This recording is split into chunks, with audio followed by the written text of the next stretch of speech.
تضل بنسبه تحكيم الحكام محمد الكيلاني وبلال هلالي كحكام هذا اللقاء. نذكروا قبل 5 دقائق 42 ثانيه التقدم للشبيبه 44 35 مع 9 نقاط. كره للشبيبه عبيد كشات تحت السله يرجع كره حمزه المجول والكره وفي الفتره الثانيه 38 29 مع 9 نقاط لشبيبه القيروان. الى حد الان متقدم على 7 نقاط وهذه كره ضايعه والرباط للشبيبه ترجع امتلاك جديد لشبيبه القيروان.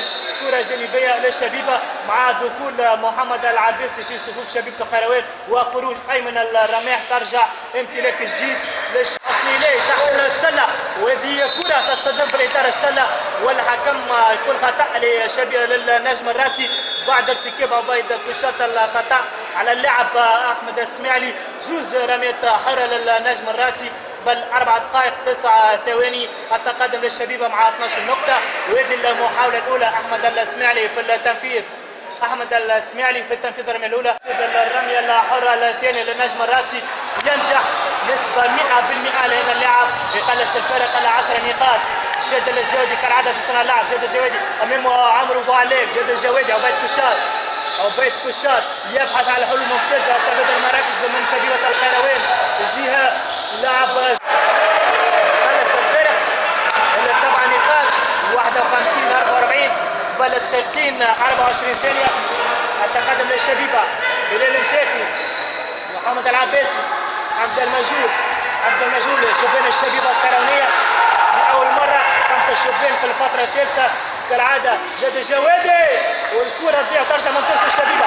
ممتاز جاد الجوادي وينجح ممتاز جدا ينجح 50 44 مع 9 للشبيبه قبل الدقيقه 57 ثانيه تقدم للشبيبه امام النجم الراسي. ترجع وليد ذويبي كمنسق لعب تردان. احمد السماعلي ملك محجوبي كصانع العاب النجم الراسي. ملك امامه بلال المساكني.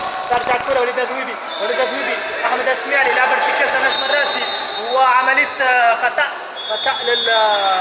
او عمليه مشي بالكره من احمد السماعلي. ترجع امتلاك جديد للشبيبه القيروانيه محمد العباسي قبل الدقيقه 28 ثانيه والتقدم للشبيبه 53 44 مع 9 نقاط للشبيبه القيروانيه. تمشي بلال المساكني جاد الجوادي حمزه المجول محمد العباسي يخرج من احمد السماعلي امامه لاعب جاد الجوادي. تمشي بالجاره وليد ذويبي عمرو بوعليك. احمد السماعلي ممتازه عمليه تثبيت ودوران على المربع ويربح خطا احمد السماعلي قبل 54 ثانيه ومحمد العباسي ومن ارتكب الخطا الثاني للاعب المنتخب التونسي محمد العباسي.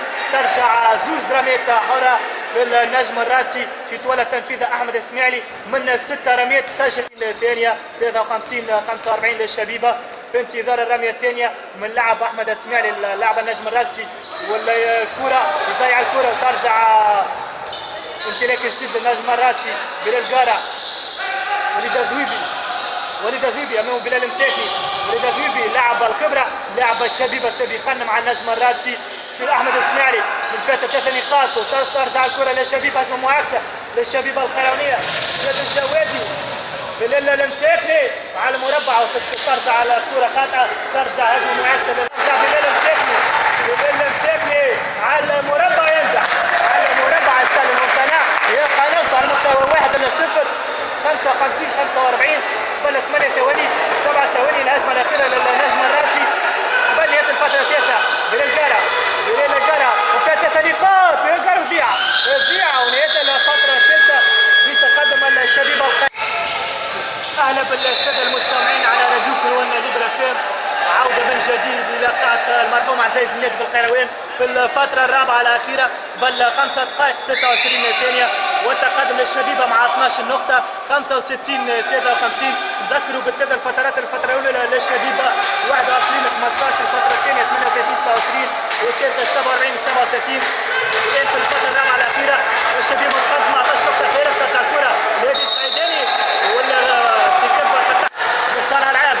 يمشي بلادان السربي يدرها بالكره بلادان بالجاره تمشي للحجري ممتازه بلادان تحت السله نمر عباسي